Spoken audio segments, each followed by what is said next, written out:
Agar to'xtasa shunday videolar chiqishini istasangiz, videoga like va obuna tugmasini bosishni unutmang va izohlaringizni kommentariyalarga yozishni unutmang.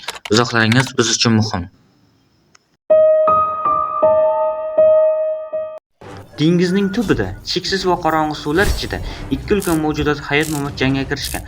Ularning har bir zarbasi okeanni larzaga keltiradi. Destroyerlar, kreyserlar va jangovar kemalar, maxsus harbiy qurollar, hatto ulkan garpunlarni ham ushbu mavjudotlardan biriga qarata otmoqda. Ular vaziyatni o'zgartirishga urinmoqda, biroq bu ulkan jonzotga deyarli hech qanday ta'sir ko'rsatmayapti. Salom, men Dr. Bobman va siz hozir SCP-3700 haqidagi eng dahshatli voqeaning guvohi bo'lyapsiz.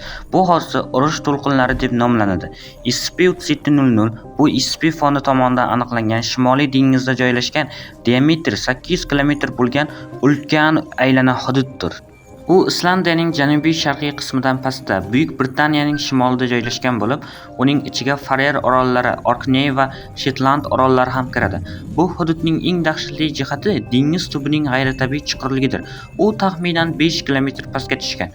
Bu Shimoliy dengizning oddiy qismlariga qaraganda taxminan 20 barobar chuqurroq degani.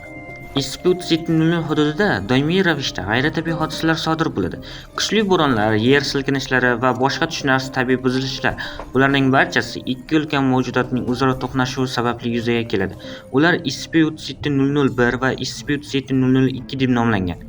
SCP-3701 bu ulkan artropod bo'lib, tashqi ko'rinishi oddiy omarga o'xshaydi, ammo uning haqiqiy o'lchami tasavvur qilib bo'lmas darajada 6 km uzunlikda. Uning qobig'i ustida ko'k, sariq, pushti va qizil ranglarda bezaklar mavjud. Bu naqshlar uzoqdan qaralganda ayol yuziga o'xshash tasvirni hosil qiladi. Uning 6 dona qo'lga o'xshash a'zolari bor. To'rttasi kuchli qisqichlar bilan tugaydi. Qolgan ikkitasining uchida esa og'ir to'qmoqsimon tuzilmalar mavjud. Bundan tashqari 8 ta oyoqqa ham ega.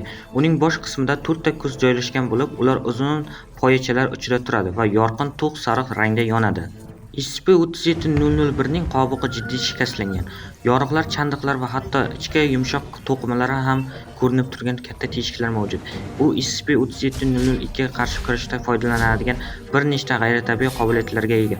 Uning ikki asosiy to'qmoqsimon a'zosi oddiy zarba berishdan tashqari kuchli kovertsion pufak hosil qiladi. Bu hodisa mantis qisqichbaqasining zarbasiga o'xshaydi, ammo minglab marta kuchliroq bir necha tonna dinamit portlashiga teng. Uning ko'zlaridan ikkitasi yuqori energiyali gamma nurlanishni yo'naltira oladi. Bundan tashqari u bo'ronlarni va boshqa ob-havo tizimlarini to'xtatish qobiliyatiga ega. SCP-3701 soatiga 100 km dan ham tez harakatlana oladi. Eng qiziq jihati shundaki, agar u 15 kun ichida SCP-3702 ni topa olmasa, butunlay yo'qolib qoladi, go'yoki mavjud emasdek. SCP-3701 odatda tajovuzkor emas, aksincha u ba'zan aql belgilari ko'rsatadi va hatto do'stona xatti-harakatlar qiladi. Agar fond kemalari unga hamrohlik qilsa, u ularni ko'pincha e'tiborsiz qoldiradi yoki xavf ostidagi kemalarni xavfsiz hududga olib chiqishga yordam beradi. Paydo bo'lgandan so'ng u 800 kilometrlik hududni markazdan tashqariga qarab spiral shaklda tekshiradi. Qiziq tomoni shundaki, bu hududning markazi 3 ta orol guruhining aynan o'rtasida joylashgan va u yerda juda ko'p kemalar halokatga uchragan. 1922-yilda fond tomonidan birinchi marta aniqlanganidan beri SCP-3701 sezilarli darajada o'zgargan. U sekinlashgan va massasining katta qismini yo'qotgan. Dastlab uning uzunligi 16 km edi, hozirgidan 10 km ga uzunroq. Shuningdek, u hozir ancha zaiflashgan va SCP-3702 ni boshqarish yoki bostirishda qiyinchilik sezmoqda. SCP-3702 esa butunlay boshqacha mavjudot. U suyakli baliqlarga o'xshash bo'lib, pelikan yiliga o'xshash shaklga ega. Ammo uning eng g'ayrioddiy xususiyati tanasi o'rtasida joylashgan 13 ta qo'shimcha paypaslagich-simon a'zolardir. Bu paypaslagichlar sakkizoyoqning qo'llariga o'xshaydi, surg'ichlarga ega va ularni ishlatmaganda tanasiga yig'ib qo'yadi. SCP-3702 hozirda 32 km uzunlikda va u SCP-3701 dan farqli ravishda, doimiy ravishda 1945-yilda birinchi marta aniqlanganda u atigi 300 metr edi. Uning eng keng qismi taxminan 1 km ga teng. Har bir paypaslagichi esa 60 metr uzunlikda. Uning eng qo'rqinchli xususiyati 3 km gacha ochila oladigan ulkan og'zidir. U qora rangda bo'lib, tanasida oq, binafsha va qizil bioluminescent chiziqlar mavjud. Bu chiziqlar erkak yuziga o'xshash shakl hosil qiladi. SCP-3702 kuchli g'ayritabiiy bo'ronlar yaratadi. Hatto 5 toifali dovullarni ham yuzaga keltira oladi. U 150 metr ichida bo'lgan har qanday kemani tortib olib, ulkan girdoblar orqali parchalab tashlaydi. Dengiz yuzasida dahshatli kuchlar to'qnashishda davom etadi. Har bir soniya bu jangni yanada xavfliroq qiladi. SCP-002 o'z hujumini davom ettiradi. U kuchli tovush to'lqinlarini va ko'k rangli olov oqimlarini og'zidan chiqarib, yaqin masofadagi nishonlarni yo'q qiladi. Uning bu og'zidan chiqadigan olov va tovushlari juda katta haroratga ega va ulkan kemalarni bir zumda kuydirib yuborishi ham mumkin. U 8 kilometrlik hudud ichida tasodifiy joylarda paydo bo'ladi. Faqat bahor va kuzgi tengkunlik paytda u hududning aynan markazida paydo bo'ladi. U faqat suv ostida qoladi va SCP-001 yoki boshqa katta obyekt bilan to'qnashmaguncha yuzaga chiqmaydi. U nihoyatda tajovuzkor, hatto butun kitlar podasini yo'q qilgani ham qayd etilgan. Oddiy harbiy qurollar unga mutlaqo ta'sir qilmaydi. Hatto fond tomonidan ishlatilgan maxsus anomal qurollar ham faqatgina ozgina zarar yetkaza oladi. Hozircha uni to'xtata oladigan yagona mavjudot SCP-001 hisoblanadi. SCP-001 va SCP-002 bir-biri bilan to'qnashganda ular uzoq davom etadigan halokatli jangga kirishadi. Har biri ikkinchisini yo'q qilish yoki vaqtincha bostirishga harakat qiladi. Tarix davomida bu janglarning natijasi mavsumga qarab o'zgarib kelgan. Shimoliy yarimsharning bahor va yoz oylarida SCP-001 g'alaba qozongan bo'lsa, kuz va qish faslida SCP-002 ustunlikka ega bo'lgan. Ammo fond aralashuvi boshlangandan beri SCP-001 ketma-ket 64 marta g'alaba qozongan. Jang natijasiga qarab hududda keskin o'zgarishlar yuz beradi.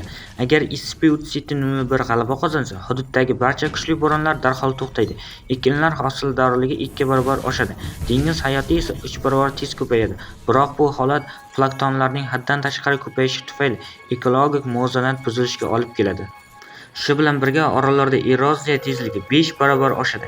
Shu sababli fond doimiy ravishda hududga katta miqdorda tuproq va qum olib kirishga majbur bo'ladi. Agar SCP-002 g'alaba qozonsa va SCP-001 ni yengsa yoki o'ldirsa, ob-havo butunlay nazoratdan chiqadi. Kuchli dovullar, keskin harorat o'zgarishlari, muzlash darajasidan 28 darajadan yuqori issiqlikkacha yuzaga keladi va bu katta vayrongarchilik hamda inson yo'qotishlarga olib keladi. Dengiz orqali harakatlanish deyarli imkonsiz bo'lib qoladi. Katta to'lqinlar va suv toshqinlari tufayli ta'minot yetkazib berish to'xtaydi. Dengizdan oziq-ovqat manbalari yo'qoladi va qishloq xo'jaligi keskin kamayadi. G'alabadan so'ng SCP-002 yo'qolib ketmaydi. Aksincha, u hududni patrullashda davom etadi va hatto kemalar hamda orollarga yaqinlashib hujum qiladi. Fondning dengiz harbiy bo'linmasi Delta 7 Shimoliy bo'ron deb nomlangan maxsus guruh SCP-001 ni topish va unga yordam berish uchun tayinlangan. Bu guruh AQSh harbiy kuchlaridan sotib olingan bo'lib, tarkibida 13 ta destroyer, 5 ta kriser va 15 ta kichik yordamchi kema mavjud. Qachonki Delta 7 SCP-001 ni topganda, jonzot odatda ularni sezadi va javoban 2 qisqichini yuqoriga ko'tarib, past tovushli gumburlash bilan signal beradi. Shundan so'ng Delta 7 SCP-001 bilan birga 8 kilometrlik hududni patrullashni boshlaydi. SCP-002 paydo bo'lganda qishki bo'ron deb nomlangan maxsus protokol ishga tushadi. Destroyerlar SCP-002 ning bosh qismiga garpun ankrlari bilan yopishadi, uni harakatdan to'xtatishga urinadi. Kriserlar esa 300 metr masofadan serpantin harakatlar bilan uni chalg'itishga va diqqatini bo'lishga harakat qiladi. Shu paytda ikki ulkan mavjudot o'zaro to'qnashadi. Ular gamma nurlanishi, kuchli tovush to'lqinlari, zarbalar va tishlashlar bilan bir-biriga hujum qiladi. Ular bir-birining qobig'ini yoradi, qo'llarini yulib tashlaydi, paypaslagichlarini uzadi. Bu jang tobora shafqatsizlashadi.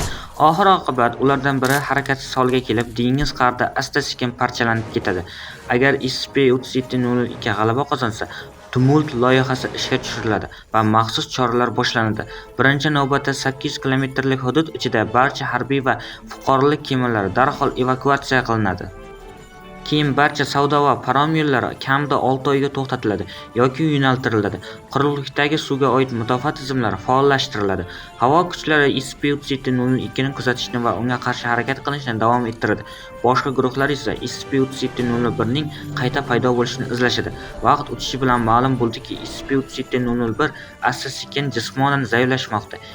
SCP-3702 esa aksincha kuchayib bormoqda. Shu sababli ba'zi nazariyalar SCP-3702 ga vaqti bilan g'alaba qozonishga ruxsat berish kerakligini taklif qilmoqda.